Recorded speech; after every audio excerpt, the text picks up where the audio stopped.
deixa a sua Bíblia aí aberta no Evangelho segundo Marcos,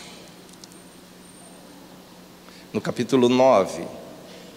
Meus irmãos, esse texto,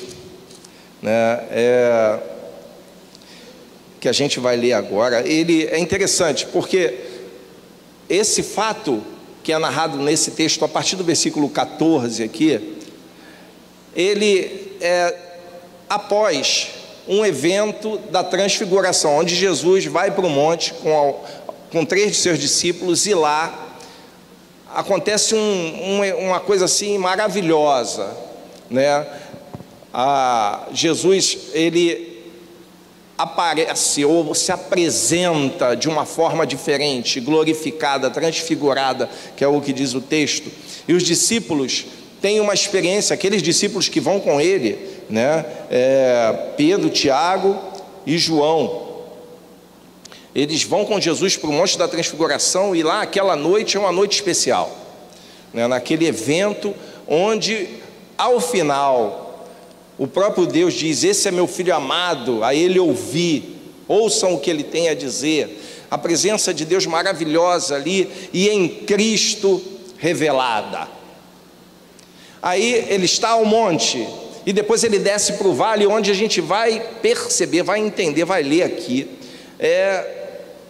acontece o oposto, se vê a incredulidade, se percebe a falta de fé, se percebe a carne, se percebe as obras das trevas detonando uma vida inocente.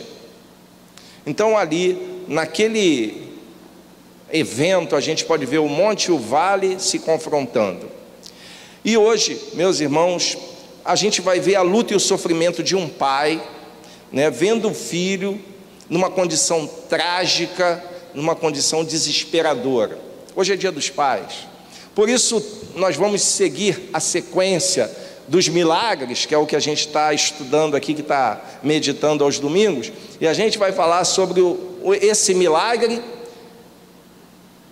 no pai e em seu filho. Então o tema da mensagem é milagres, pai e filho, Marcos capítulo 9, 14. Meus irmãos, a gente pode ver, quando Jesus desce do monte com seus discípulos, tem uma confusão, tem um barraco acontecendo ali, é o sinônimo da confusão. Nos nossos dias o pessoal fala que está tendo um barraco ali, mas tem uma confusão, um rolo. Os escribas, os professores da lei, pessoas que estavam mais preocupadas em achar uma falha no ministério de Cristo, na pessoa de Cristo, naquilo que ele falava e naquilo que ele fazia, pessoas estavam querendo acusá-lo, e aí eles acharam um momento muito oportuno, e quando Jesus desce do monte, há aquela confusão, ele olha e já sabe o que está acontecendo, mas as pessoas quando o veem, ficam pasmas, ao mesmo tempo felizes por ele ter aparecido, porque os doutores acusam, discutem, debatem com os discípulos que não foram com ele para o Monte da Transfiguração e ficaram lá embaixo aguardando, que não passaram a noite com Cristo naquele momento e ficaram lá naquela situação ou naquele lugar. E diz o versículo 14: quando se aproximou dos discípulos, viu ao redor deles grande multidão e alguns escribas que disputavam com eles. Meus irmãos, os escribas ou os doutores da lei, os mestres da lei, os copistas da lei, aquelas pessoas que lidavam com as escrituras, estavam lá debatendo, na verdade, esculachando os discípulos de Jesus, lá embaixo, Eles queriam atingir a credibilidade de Cristo, eles queriam desmoralizar Jesus. Por quê? Porque os discípulos que ficaram lá embaixo, eles não conseguiram operar uma cura. Tinha um menino, um garoto ainda que tinha um problema muito sério, ele tinha convulsões terríveis, similares à epilepsia num grau terrível, num grau enorme, e aquele menino se debatia, espumava, mordia a língua, sangrava, ele definhava, aquele menino tinha sérios problemas, e os discípulos não conseguiram resolver. Os mesmos discípulos que receberam de Jesus autoridade, os mesmos discípulos que receberam de Jesus o poder para curar, não fizeram, não conseguiram. Ora, um princípio judaico dizia que alguém que foi enviado a uma pessoa é como se fosse a própria pessoa. Então, os homens, os escribas que ali estavam, acusavam os discípulos de Jesus, mas na verdade queriam acusar o próprio Cristo. E diziam: se vocês representam a Ele, é porque Ele não tem poder absoluto, somente Deus tem poder absoluto, e ninguém resiste ao poder de Deus. Como então esse menino está resistindo na sua enfermidade, ou nessa possessão? Como então vocês não conseguem retirar dele esse mal? É porque o poder desse Jesus não é o poder de Deus, ele é limitado aqui no mundo dos homens. Era essa a acusação. O poder de Deus não está com ele.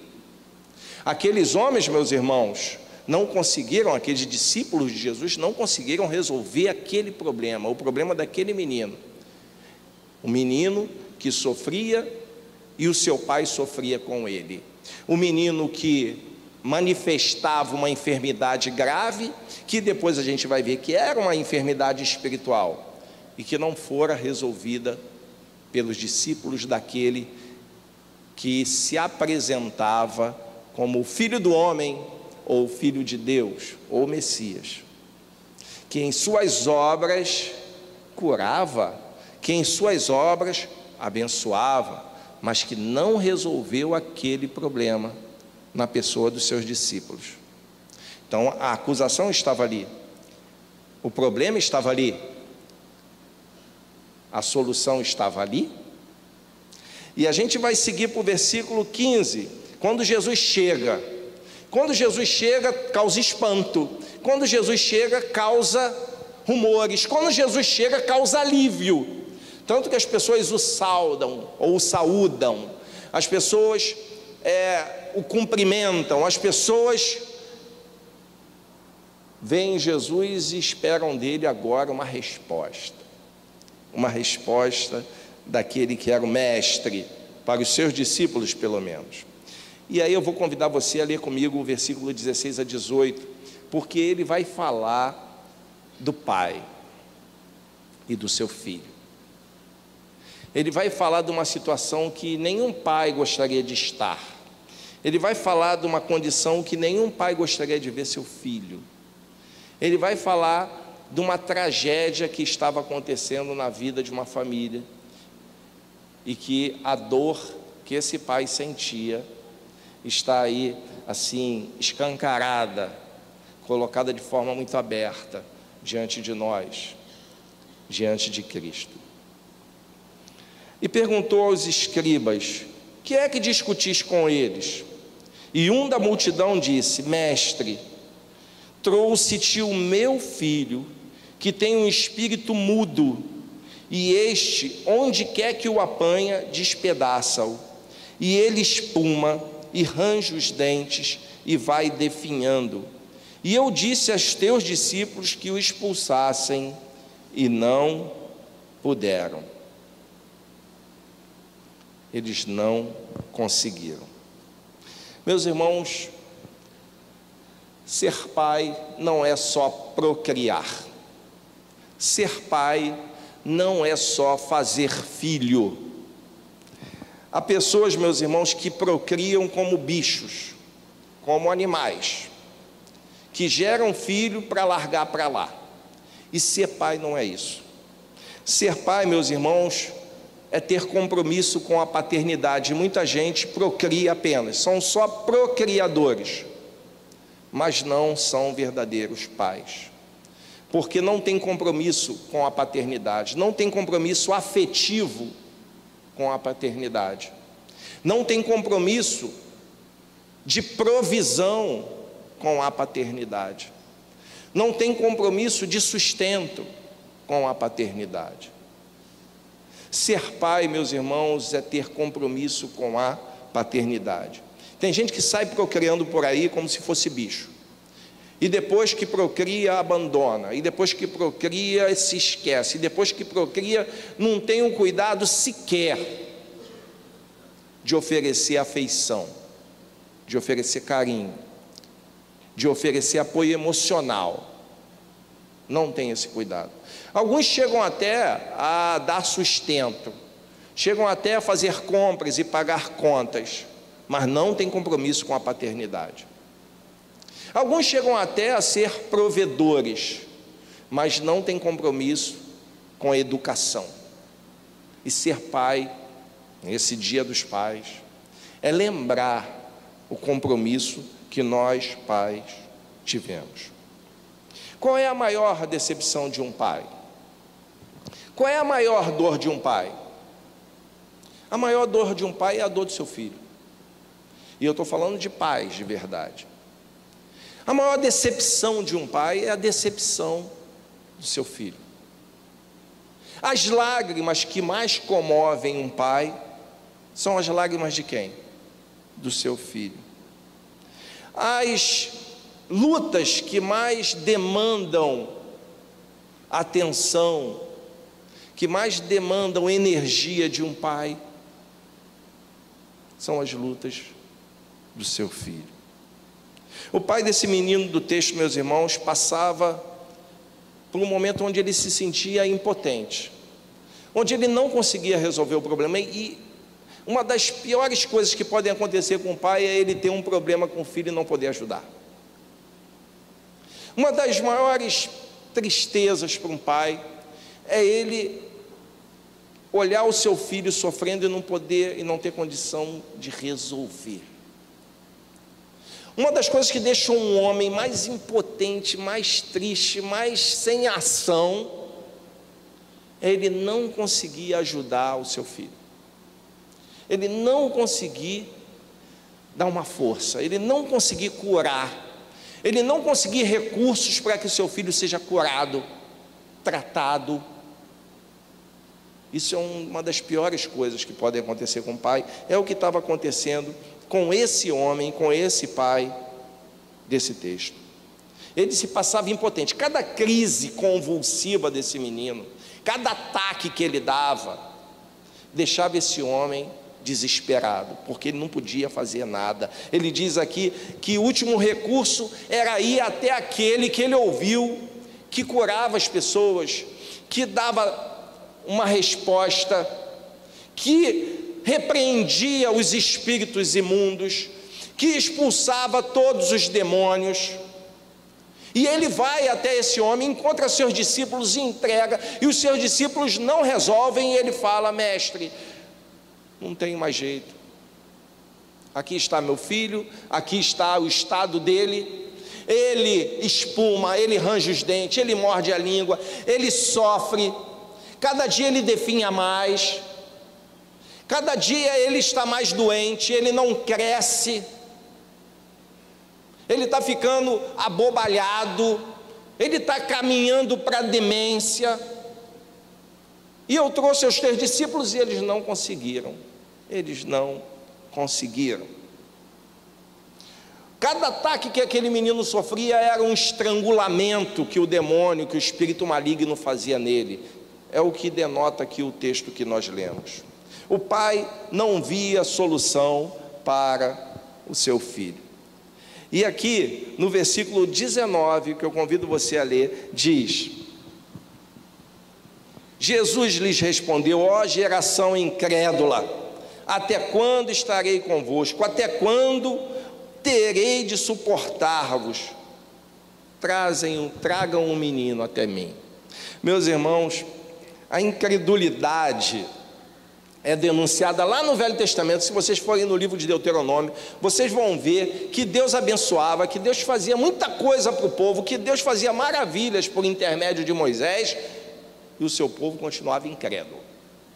E o povo continuava incrédulo, o povo continuava sem entender que Deus estava por trás de cada dia que eles passavam, de cada hora, e Deus sustentava aquele povo a cada instante.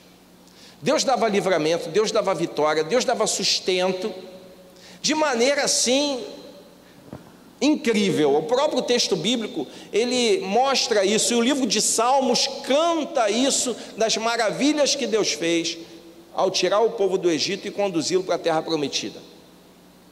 Mas o povo, muitas vezes, manifestou incredulidade. E aqui, mais uma vez, a demonstração de incredulidade. Meus irmãos, a incredulidade, ela causa dor em Deus, causa dor em Jesus. Aqui diz: até quando eu vou suportar isso? É o que Jesus fala. E causa ira também, causa furor também, porque a incredulidade, ela se assemelha à ingratidão. A nossa incredulidade nos torna ingratos. Quando nós não cremos que Deus nos sustenta, nós somos ingratos por conta do sustento que não reconhecemos que vem dele. Tem gente que chega a dizer que o que eu sou, fui eu que construí. O que eu tenho, fui eu que conquistei. O que eu faço é a partir do meu talento, do meu preparo, da minha capacidade. Tolo. Essa incredulidade ofende a Deus, que é o que Jesus estava aqui falando. Ele se sentiu ofendido. Até quando você vai ficar incrédulo? Até quando você vai ser um incrédulo que não reconhece o que Deus tem feito por você? Até quando? Até quando você não vai crer no que Deus tem feito na sua vida e te sustentado até aqui? E a gente pode ver o sofrimento de Jesus com a incredulidade. A gente vai além, a gente vai ver no versículo 20 a presença que sacode o inferno. Versículo 20: então eles o trouxeram. Ao ver Jesus, o espírito imediatamente provocou-lhe uma convulsão, e o endemoniado, caindo ao chão, rolava, espumando pela boca. Meus irmãos, quando Jesus chega, sacode tudo. Aqui já começa a cura desse menino, porque quando Jesus chegou, ele teve logo um ataque convulsivo. Por quê? Porque chegou ali o mais valente, o mais poderoso, o Senhor dos senhores. Vamos para o versículo 22, que diz: e muitas vezes, é o Pai falando, e muitas vezes o tem lançado no fogo e na água para o destruir. Meus irmãos, Satanás queria destruir aquela vida, aquele garoto. O filho daquele pai ali estava sendo destruído por Satanás. Satanás quer destruir a vida do teu filho. Você acha que a vida do seu filho é preciosa? Pois é, ele quer destruir essa aí mesmo. Você acha que a vida dos jovens da igreja é preciosa? Ele quer destruir essa mesmo. Satanás quer destruir o teu filho que ainda nem nasceu. Ele quer destruir. Ele queria destruir a vida desse menino. Não colabore, não facilite o trabalho do diabo. Não facilite, porque tem pai e mãe que ajuda. Parece que entrega de bandeja para ele. Parece que dá para o filho, entrega o filho em sacrifício. Aqui o pai diz: muitas vezes o tem lançado no fogo, na água, para o destruir, mas se tu podes fazer alguma coisa, tem compaixão de nós e ajuda-nos. Meus irmãos, desespero também não é fé.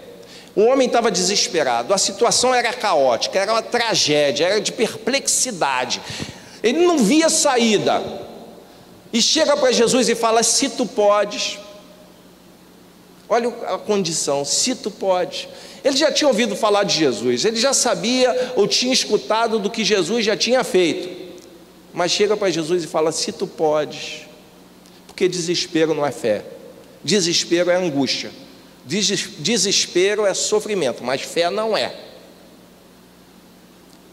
Pedido de compaixão não é fé, pedido de misericórdia não é fé, é um pedido de misericórdia, porque fé ainda não é. Vou convidar a igreja para ler comigo o versículo 23. E Jesus disse-lhe, engraçado, né? O homem questionou a capacidade de Jesus. Jesus questiona a confiança do homem. O homem questiona a capacidade dele. Jesus questiona a confiança daquele homem. Se tu podes, tudo é possível ao que crê. Olha que interessante, tudo é possível ao que crê. Lá em Lucas capítulo 1, salvo engano é Lucas capítulo 1, vai falar lá, o anjo fala assim: porque para Deus nada é impossível. Para Deus nada é impossível. Nada para Deus é impossível. Quando é segundo os seus propósitos, Ele faz. Deus não faz nada para satisfazer meus caprichos e deleites. Se não for segundo os seus propósitos, Ele não faz não. Muitas vezes a gente ouve de Deus um retumbante não. Mas aqui nesse texto, em se tratando desse espírito maligno, Jesus fala para aquele homem: para Deus nada é impossível.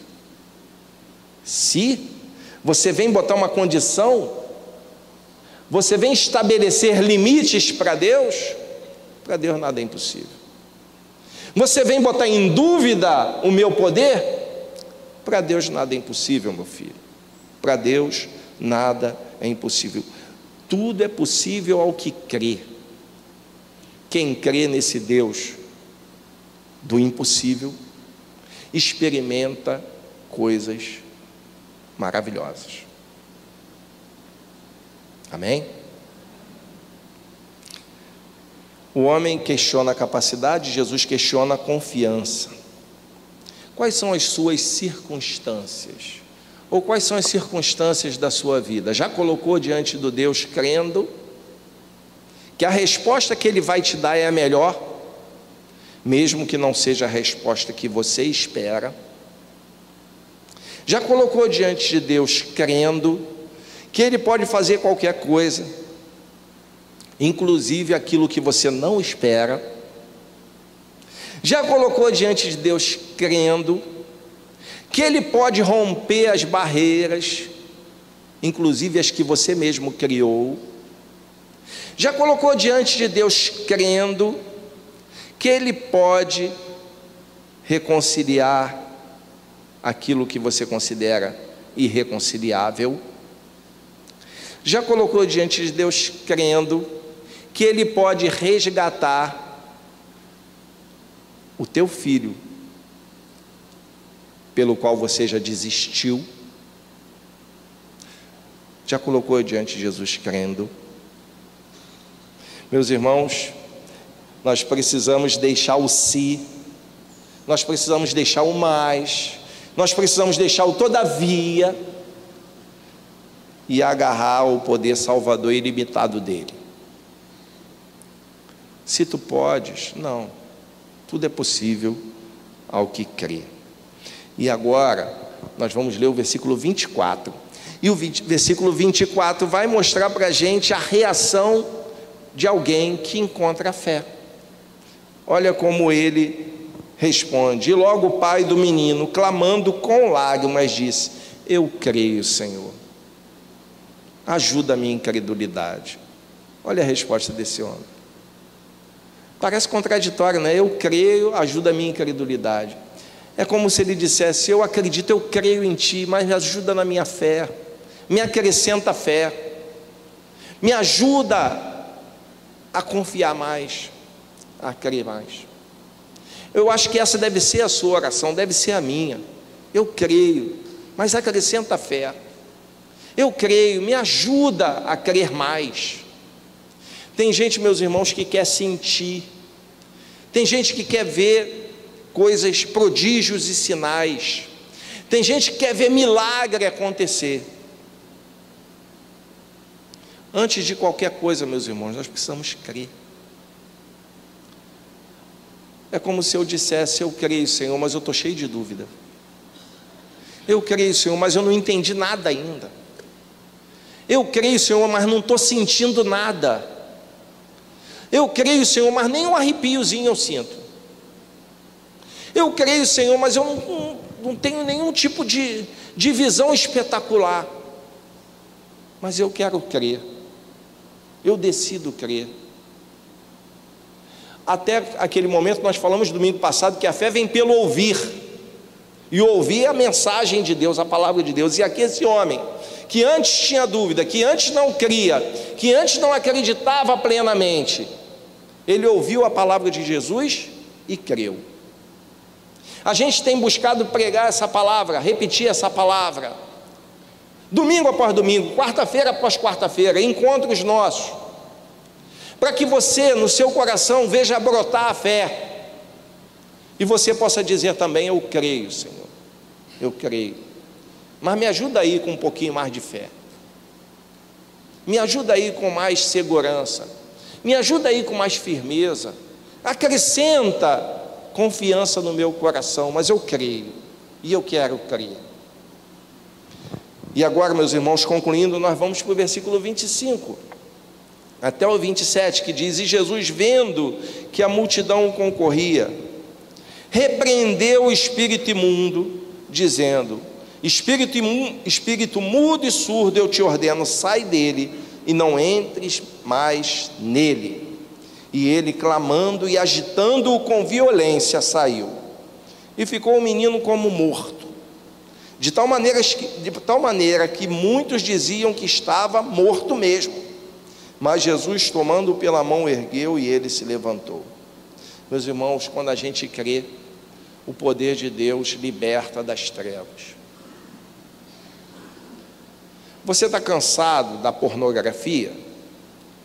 Creia e seja liberto. Você está cansado de viver uma vida dupla? Uma coisa que você aparenta em casa e outra que você faz na rua? Creia e seja liberto das trevas. Você está cansado de mentir para os outros uma coisa que você não é? Creia e seja liberto das trevas. Você que está cansado de ser um pai ausente, creia e seja liberto das trevas. Você está cansado de ser um pai estúpido, grosseiro, omisso? Creia e seja liberto das trevas.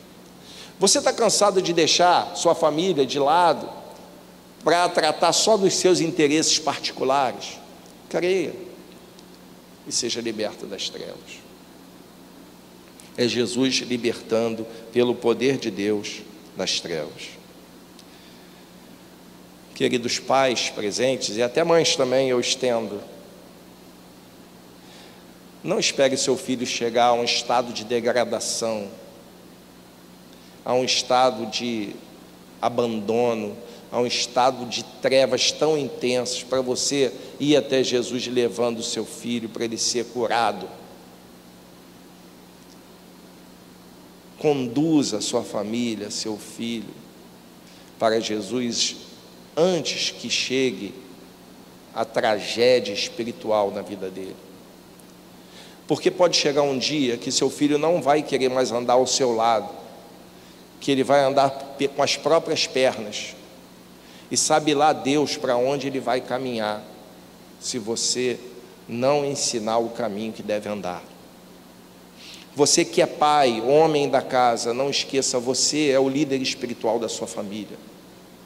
Então assuma o seu papel, haja como líder espiritual da sua casa. E a primeira coisa que um líder espiritual da casa faz é orientar e carregar a família para perto de Deus.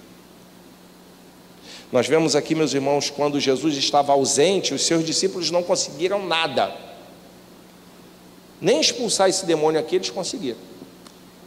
Sabe por quê? Porque Jesus estava ausente da vida deles, ele estava longe. e a gente tem que viver com Jesus perto. Eu falei aqui que não há demônio que resista à presença daquele que está com Jesus, mas é preciso andar com Jesus, caminhar com Ele. Não há barreira que não possa ser superada para aquele que tem Jesus consigo, mas é preciso andar com Jesus, preciso caminhar com Ele. Os discípulos fracassaram, meus irmãos, porque Jesus não estava com eles, e Jesus promete para cada um de nós: eu estou com vocês todos os dias. Jesus está conosco todos os dias, mas nós estamos com Ele, nós queremos estar com Ele. Os ambientes que nós frequentamos, nós podemos convidá-lo. Aquilo que nós assistimos, nós podemos botar Jesus do lado no sofá para assistir junto. Eu posso pegar aquele vídeo de WhatsApp que eu recebo e botar com Jesus e mostrar para Ele: aqui, Jesus, só pode ver comigo. Olha só. E aqui, Jesus, essa piada que o Enio mandou, maneira aqui, esse vídeo. Eu posso rir com ele. Posso, com Jesus, falar assim: Senhor, vamos mandar essa aqui para Simone, para ela ver também. Vamos mandar essa aqui para a Lilian. Eu posso fazer isso. As companhias que eu ando, Jesus pode andar comigo também, com elas. Tem um vídeo que eu assisti, desses de WhatsApp, de Facebook, sei lá, que é assim, mostra um rapaz, né, representando Jesus, acompanhando cada momento da vida das pessoas. Eu achei muito bonito esse vídeo. Ele vai com o pessoal coletando lixo, depois ele corre com a mãe lá na maternidade, acompanhando o nascimento de uma criança. Ele está chorando do lado de uma mulher que está em luto, sofrendo a morte de alguém. E é Jesus assim, cada instante da vida, cada momento, aquela presença que nos acompanha, aquela presença que está junto. Você percebe essa presença contigo? Naquele momento lá que você estava sofrendo a beça, chorando pra caramba, perdeu alguém precioso, alguém que lhe era muito caro.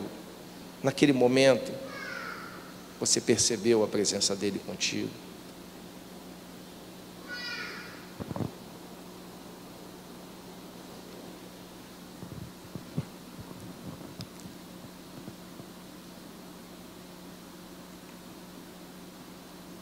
Percebeu?